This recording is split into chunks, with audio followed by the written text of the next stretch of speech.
Ini sendiri menurut sejarah yang saya dapatkan, dia sudah ada sejak dari 3.600 sebelum Masehi. Sudah ada sejak 3.600 sebelum Masehi? Iya, betul. Dan sampai sekarang tidak bisa lagi ditemukan di mana-mana selain ditemukan ke generasi atau anak dari orang tua leluhur yang menyimpan batu ike sendiri.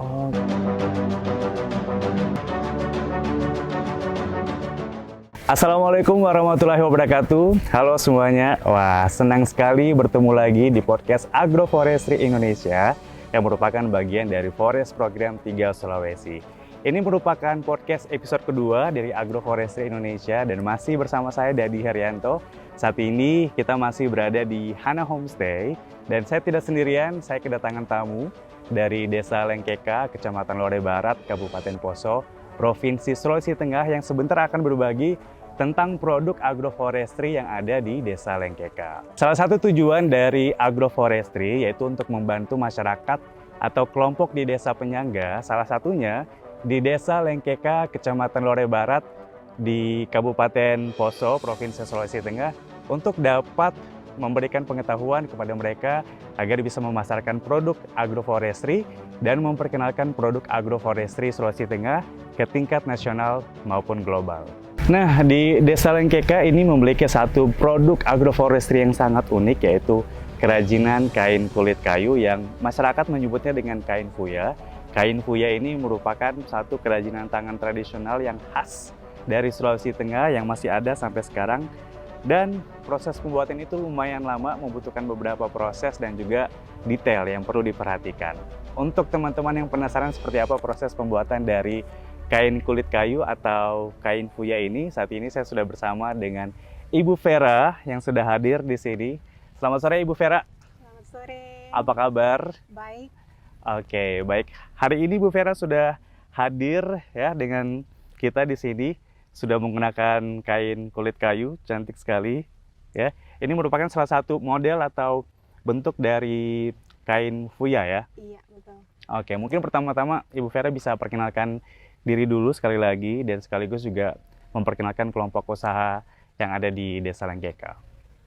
Ya, baik, terima kasih. Saya memperkenalkan diri. Nama saya Verawati Tobingki. Saya dari Desa Lengkeka, Kecamatan Lore Barat, Kabupaten Poso. Saya sebagai ketua kelompok perempuan pengrajin kain kulit kayu Rantak Manoba Desa Lengkeka.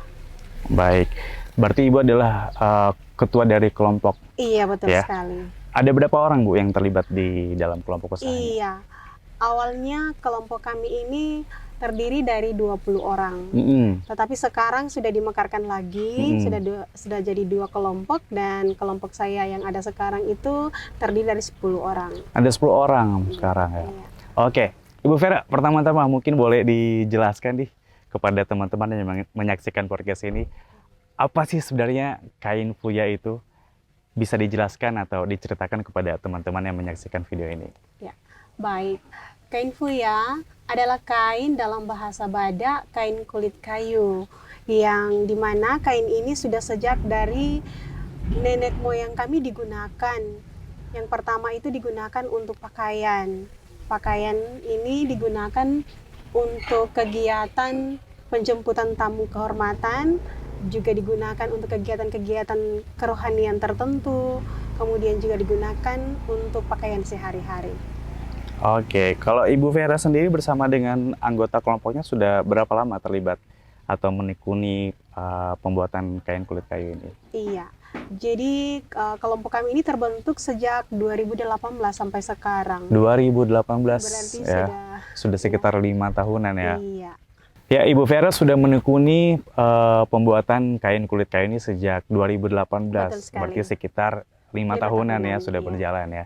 Mungkin boleh dijelaskan atau diceritakan kepada teman-teman yang menyaksikan podcast ini, bagaimana proses pembuatan dari kain kulit kayu ini dari tahap awal sampai tahap akhirnya? Iya, baik. Untuk proses sendiri itu mulai dari pengambilan bahan baku. Dan bahan baku yang kami gunakan sampai saat ini ada 3 jenis bahan baku. Yang pertama dari bahan baku pohon beringin yang disebut nunu dalam bahasa daerah. Yang kedua, bahan baku malo. Dan yang ketiga, bahan baku bea. Cara pengambilannya sama semua. Setelah diambil bahan bakunya, kemudian selanjutnya diambil kulitnya. Setelah itu dibersihkan kulitnya, setelah itu akan direbus. Setelah direbus nanti, kalau pengrebusannya tidak lama, maka dia akan diperam selama 2-3 malam. Tapi kalau pengrebusannya sedikit lama, maka pemeramannya akan dilakukan hanya 1 malam saja. Setelah itu, baru dilakukan proses penumbukan. Penumbukan. Iya, penumbukan atau pemukulan. Pemukulan ya. Pemukulan menggunakan alat khusus dengan beberapa tahapan. Oke. Yang pertama itu disebut dengan peboba. Peboba. Iya, peboba itu sendiri ada 3 tahapannya. Ada 3 tahapan lagi. Iya, tahapan pertama, kedua, dan ketiga. Selanjutnya masuk pada pemukulan batu ike. Oke, pemukulan batu ike. Ini sendiri juga mempunyai 3 tahapan. Oke, ada 3 tahap ya. Tahapan. Kebetulan di sini juga ada di bawah nih Bu Vera batu ikenya. Kalau misalnya teman-teman penasaran seperti apa bentuk dan modelnya, seperti ini nih ya. Lanjut Bu Vera, 3 tahapan dari batu ike sendiri. Iya, jadi untuk batu ike sendiri dia harus juga digunakan dari tahapan pertama. Jadi tahapan pertama ini ya Pak sebenarnya. Ya, tahapan pertama ini. Selanjutnya tahapan kedua. Tahapan keduanya yang ini. Yang ini. Selanjutnya untuk tahapan yang ketiga atau finishing ini. Ya, yang ini Pak. Oke, mungkin bisa dijelaskan nih karena saya dengar juga batu ike ini adalah batu yang sudah sulit untuk ditemukan sekarang ya. Sekali, Pak. Bisa dijelaskan sejarah atau cerita di balik batu ike ini kepada teman-teman. Oke, jadi untuk batu ike ini sendiri menurut sejarah yang saya dapatkan, dia sudah ada sejak dari 3600 sebelum Masehi. Sudah ada sejak 3600 sebelum Masehi? Iya, betul.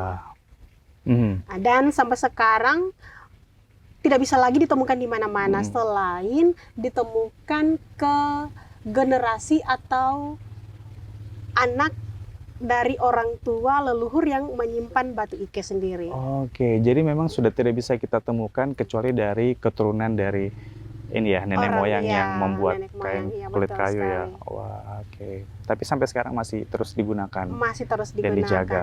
Oke. Lanjut setelah melewati proses pemukulan melalui menggunakan batu ike, kemudian ada proses apa lagi? Setelah itu dia akan jadi meteran.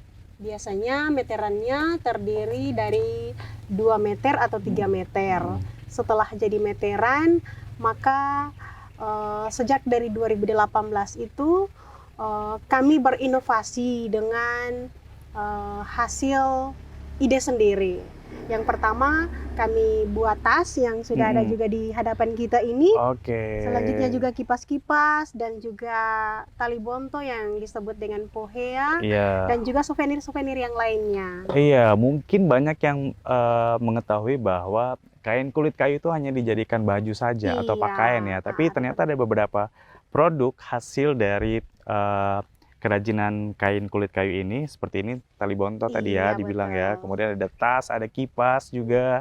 Ini ada siga juga ini ya. Betul. Wah, ini keren sekali nih. Siga. Siga kulit kayu. Iya. Saya baru pertama kali lihat sih ini. Tapi Pak kebalik. Ya, kebalik ya, seperti ini ya dari iya, sini ya. Kalau orang Badak ya. Oke. Enggak, Pak, kalau orang Badak dia harus di sebelah kanan. Yang ininya di depan. Ya, ininya. Oh, ini yang di depan. Iya. Iya. Oke, seperti siga. Terus ada produk apa lagi biasanya? Selain tas, kemudian kipas, taplak meja, juga tisu, ada juga tempat tisu. Oke. Tempat tisu meja. Berarti kalau misalnya mau dihitung proses pembuatan dari kain kulit kayu dari awal kemudian jadi beberapa produk ini itu butuh waktu berapa lama ya Bu Vera? Iya. Untuk pembuatan jadi meterannya saja Pak, biasanya itu memakan waktu 2-3 hari. Nah, 2-3 hari selanjutnya lagi dilanjutkan untuk pembuatan produk-produk itu bisa sampai 4-5 hari, 1 minggu lah. 1 minggu, kurang lebih 1 minggu ya, sampai bisa jadi seperti ini ya. Iya, betul. Oke. Nah, saya penasaran sama proses pewarnaan dari kain kulit kayu ini karena saya lihat ada beberapa warna ya dari kain kulit kayunya. Itu bisa diceritakan soal proses pewarnaannya menggunakan bahan apa saja, Bu Vera? Iya, baik. Jadi untuk pewarnaannya sendiri menggunakan bahan-bahan dari alam. Dari alam. Iya, eh, dari getah kayu, Mm-mm. kemudian dari daun-daun, dan juga dari damar. Itu Damar. diolah dan diproses, juga memakan waktu sedikit lama. Lumayan lama juga untuk Iya, proses pewarnaannya untuk ya. proses pewarnaannya. Tapi yang menjadi penting bahwa ini menggunakan Bahan pewarna bahan alam Iya, ya. betul Jadi sekali. tidak ada zat kimia yang berbahaya bagi Betul lingkungan sekali, ya. betul sekali. Oke, Ibu Vera juga tadi sempat menceritakan sedikit soal penggunaan dari baju dari kain kulit kayu, biasa digunakan di beberapa momen atau mungkin bisa digunakan sehari-hari atau ada acara khusus yang memang harus menggunakan Baju pakaian ya, ini. baik. Oke, jadi untuk pakaian jenis kain kulit kayu ini juga digunakan dalam beberapa kegiatan. Yang pertama biasanya digunakan untuk budaya atau tradisi pesta perkawinan. Oke, pesta Menurut perkawinan. adat Badak. Oke, Iya. itu semua undangan harus menggunakan pakaian kulit kayu atau dari pihak keluarga Iya, saja? dari pihak keluarga kedua belah pihak, baik laki-laki dan Oke. perempuan harus menggunakan Harus menggunakan. baju Mm. adat Badak dari Mm-mm. kain kulit kayu Mm-mm.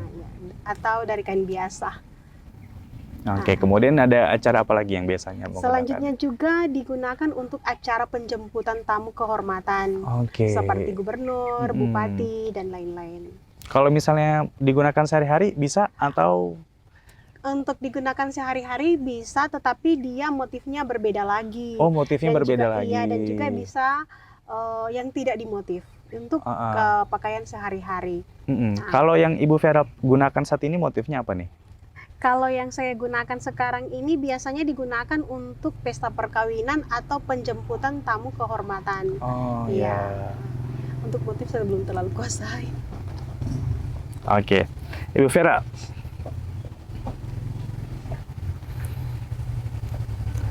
Ya, saya juga penasaran nih. Ini kan kain dari kulit kayu. Saya penasaran bagaimana cara perawatan kain kulit kayu ini biar kualitasnya tetap terjaga dan bisa awet begitu. Baik. Jadi menurut orang-orang pada umumnya kain kulit kayu ini mereka takut kalau kena air ataupun kena hujan. Iya, kalau basah ya. Kalau basah, ternyata tidak. Mm. Ternyata tidak. Nah, jadi untuk cara perawatannya kita setelah selesai pakai ya harus dihanger dan diangin-anginkan, kemudian ya harus terjaga lah Pak. Seperti biasanya dengan kain biasa, baju biasa. Perlu dicuci juga atau hanya direndam saja atau bagaimana? Iya, untuk dicuci tidak. Tidak Tetapi dicuci ya? Iya, dia hanya dijemur, diangin-anginkan saja. Oke, tapi memang bisa bertahan lama ya? Bisa bertahan lama. Oke, Ibu Vera, mungkin selanjutnya saya ingin mendengarkan atau pengen tahu nih dari Ibu Vera, bagaimana Ibu Vera sendiri melihat potensi dari kain kulit kayu, khususnya yang ada di Desa Lengkeka nih. Iya. Jadi sampai saat ini potensi kain kulit kayu ini sudah sangat memberi dampak nilai ekonomi, Pak. Iya. Jadi awalnya saya juga sedikit ragu-ragu untuk membentuk kelompok ini, tetapi dengan semangat dari ina-ina yang ada di Lembah Bada ya. Merupakan pelaku-pelaku atau pengrajin-pengrajin yang saat ini tetap semangat, maka saya juga tetap semangat sampai hari ini, dan ternyata nilai dari kain kulit kayu sudah memberi dampak, bahkan sudah kami alami dan rasakan hasil nilai ekonominya sangat membantu, khususnya kami ibu-ibu dalam membantu pendapatan rumah tangga. Oke, saya jadi penasaran, ingin bertemu sama ina-ina yang ada di Lembah Bada. Harus datang ke Semoga suatu saat nanti bisa jalan-jalan ke sana ya. Iya. Saya dulu sempat jalan ke Lembah Bada, cuman kita belum kenalan waktu itu, Ibu Vera. Oh iya, jadi harus datang lagi, Iya, Pak. nanti ya selanjutnya ya. Iya.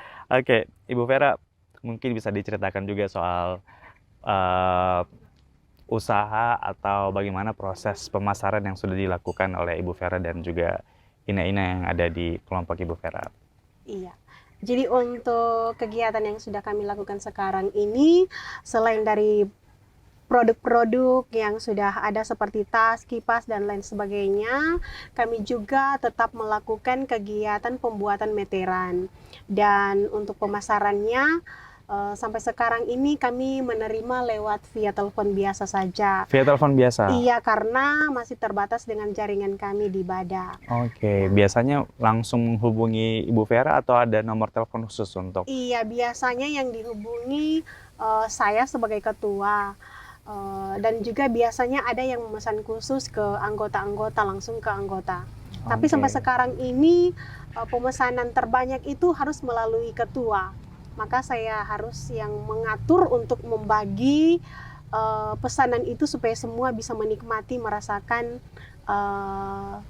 berbagi. Ya, seperti itu. Mantap.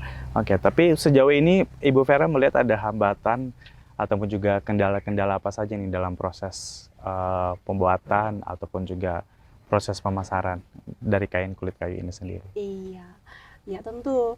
Ya Pak, kalau berbicara mengenai hambatan atau tantangan itu pasti selalu ada. Dan saat ini hambatan kami adalah bahan baku. Karena bahan bakunya mulai sekarang sudah sedikit jauh. Karena itu dari penjualan sekarang ini kami naikkan lagi harganya, Pak. Karena pengambilan bahan bakunya sudah sedikit jauh. Iya, karena memang jenis kayu yang digunakan itu tertentu ya. Iya, ada jenis kayu apa saja? Ada 3 jenis kayu tadi. Pohon beringin, pohon malo, dan pohon bea. Jadi untuk 2 jenis pohon ini, pohon beringin dan pohon malo itu dia sudah sedikit jauh. Kalau pohon bea sekarang saya sendiri sudah mulai membudidayakan, dan sudah 2 tahun ini kami sudah panen untuk pembudidayaan dari bahan baku bea. Iya. Kalau Ibu Vera sendiri melihat bagaimana peran pemerintah daerah atau Pemda dalam pengembangan usaha atau kerajinan kain kulit kayu ini? Iya. Untuk keterlibatan pemerintah sendiri, yang pertama pemerintah setempat, pemerintah Desa Lengkeka sangat mendukung. Bahkan kemarin sudah memberikan suntikan dana. Selanjutnya juga dari pemerintah Kabupaten Poso juga sudah ada memberikan bantuan berupa alat mesin jahit. Iya, dan juga untuk pemerintah provinsi melalui Forest Program 3 kami juga sudah mendapat bantuan.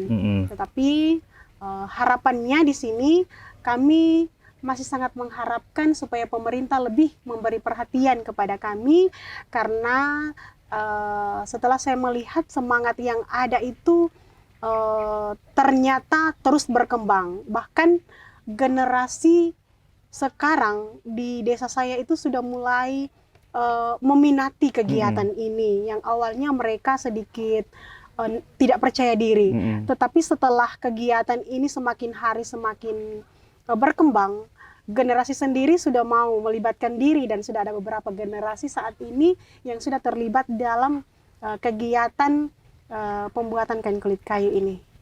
Oke. Lanjut tentang program agroforestry dari Forest Program 3 Sulawesi. Kalau Ibu Vera sendiri melihat apakah dari program ini membantu masyarakat di Desa Lengkeka, kemudian apa manfaat-manfaat yang Ibu Vera dan juga mungkin ina-ina yang di sana rasakan terkait dari program Forest Program 3 Sulawesi ini? Iya. Jadi apa yang kami alami dari kegiatan Forest Program 3 ini itu sangat membantu kami secara khusus dalam hal mempromosikan kegiatan kami. Karena jujur saja di daerah kami dengan keterbatasan jaringan yang ada, dengan adanya Forest Program 3, maka secara langsung kami bisa memperkenalkan, mempublikasikan kegiatan kami bahwa ini loh kegiatan kami di desa. Bisa juga digunakan untuk atau diperkenalkan untuk dunia luar. Oke. Terakhir, Ibu Vera, apa harapan Ibu Vera sendiri tentang kain Fuya ini agar tetap berkelanjutan dan terus ada? Ya, tentunya harapan kami adalah kain kulit kayu ini akan terus kami perkenalkan ke dunia luar bahwa ini adalah tradisi dan budaya kami orang Bada yang sangat memberi nilai, baik itu nilai sosial, nilai budaya, maupun nilai ekonomi.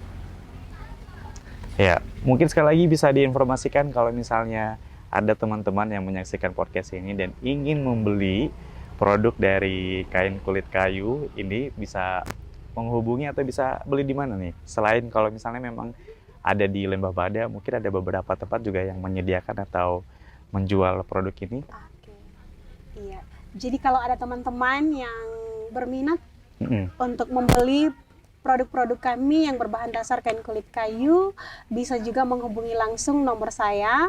Dan saat ini kita sudah bekerja sama dengan Forest Program 3 melalui Hana Homestay. Oke. Jadi mulai saat ini produk kami akan titip ke Hana Homestay. Jadi bisa juga ke Hana Homestay. Jadi bisa menghubungi Hana Homestay kalau misalnya teman-teman ingin membeli produk-produk dari kain kulit kayu ini. Betul ya. Sekali. Baik, terima kasih Ibu Vera sudah berbagi cerita hari ini. Ya, masyarakat Sulawesi Tengah, khususnya masyarakat Desa Lengkeka dan sekitarnya, telah menggunakan pakaian kulit kayu bernama kain Fuya ini sejak zaman Neolitikum hingga sekarang. Dan tanya itu, teman-teman juga perlu mengetahui bahwa Direktorat Internalisasi dan Nilai Budaya Kementerian Pendidikan dan Kebudayaan Republik Indonesia menetapkan kain kulit kayu, kain Fuya ini sebagai warisan budaya tak benda Indonesia di tahun 2014. Untuk itu, sebagai masyarakat Sulawesi Tengah, khususnya generasi muda, sudah sepatutnya kita berbangga karena masih ada ina-ina yang ada di Lembah Bada yang turut melestarikan kerajinan tangan kain kulit kayu, kain Fuya. Ya, selanjutnya saya ingin mengajak teman-teman untuk mendukung program Agroforestry Indonesia. Tidak hanya mendukung, tapi juga membeli produk agroforestry yang ada di Sulawesi Tengah. Bisa langsung cek di website agroforestry.co.id. Di situ sudah ada ya semua produk-produk agroforestry Sulawesi Tengah, termasuk juga kain kulit kayu. Teman-teman bisa beli di situ. Bisa disebarkan atau diinformasikan kepada keluarga yang ada di mana saja, kepada rekanan, teman, ataupun juga sahabat untuk turut mendukung dan juga membeli produk agroforestry dari Sulawesi Tengah. Tentunya kami ucapkan terima kasih kepada Forest Program 3 Sulawesi dan Hana Homestay yang sudah memfasilitasi perbincangan kita hari ini bersama Ibu Vera. Terima kasih tentunya kepada Ibu Vera. Terima kasih teman-teman yang sudah menyaksikan podcast kedua dari Agroforestry Indonesia ini. Jangan lupa subscribe channel YouTube Agroforestry Indonesia dan follow Instagram Agroforestry Indonesia. Saya Dadi Haryanto, sampai jumpa di podcast Agroforestry Indonesia selanjutnya.